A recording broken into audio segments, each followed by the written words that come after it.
Assalamu alaikum. Welcome to 7th class social. I am your social teacher from United Public School, Tandur. How are you students? Hope you all are fine and good. So my dear students, in our previous session we will start our second chapter, Rain and River. So in this chapter we have completed our part 1. So let us discuss about part 2. Okay. So let us discuss about part 2. Okay. Rivers. Have you seen rainwater flowing in small streamlets on sloping land? Water flows in small streams from the mountain slopes during the rainy season. So students, have you observed or have you seen how the water flows in streamlets or sloping lands? Yes, na? Streams means yes, a small river. Stream is nothing but a small river is called a stream. Okay. However, these streams dry up after some time. Nevertheless, water also cuts channels on the mountain. So students, have you observed? On the road you can find a small pond is here, and after one day or some hour you observe that the all pond will be dried. Where does the water gone? The water changed to be water vapors. Okay. When it rains again, water flows down the same channels. In this way, river courses and rivers valleys are formed. This process is shown in figure number 2.3. So here you can see slope and the formation of rivers.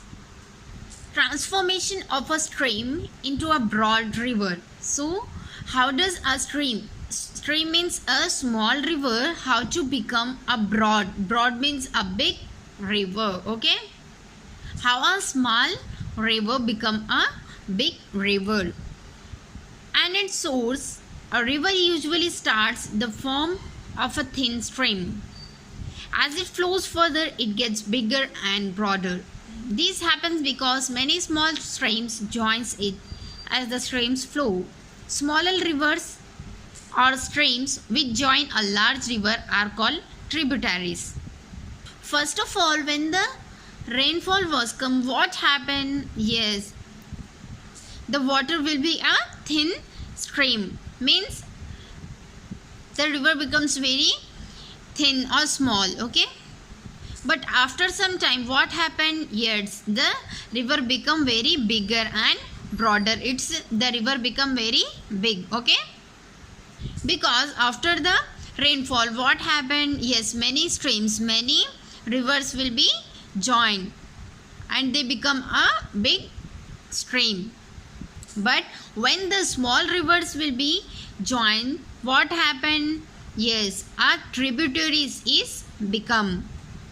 They become a tributaries. Okay, smaller rivers on streams which joins a large river are called tributaries. Tributaries mean nothing but a large river is called tributaries. Okay, as the river becomes bigger and broader, its flow gets slower.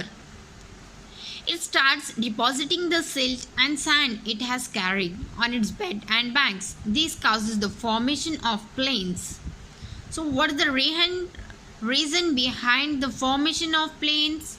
Yes, they start the depositing silt and sand it's carry on its bed and banks.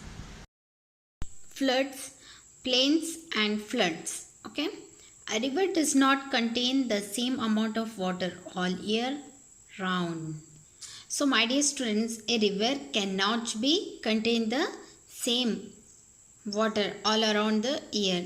Like, have you observed a river? For example, today we are going to see a river. Okay, so when we are observing the river as it is, after a 1 year the level of the river it's be same? No, the level of the river is be not same, it will different. While the river is full during the rainy season, it usually shrinks during the dry seasons.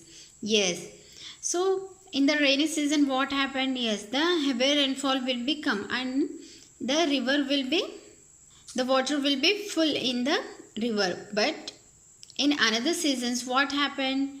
Yes, water is not full in quantity, in level, it is low. So students, today's your homework is you have to write, there may be streams and rivers flowing near your village or town. Find out about them and fill in the table below. So what we have to do, you have to see you are all around the rivers and you have to write in the table, and you have to write also, do the rivers in your area contain water, and throughout the year find out different from your elders if they had more water in earlier. So students, today's your homework is you have to write these 2 question answers. Okay, write neatly and submit in the group. Hope you understand. Thank you.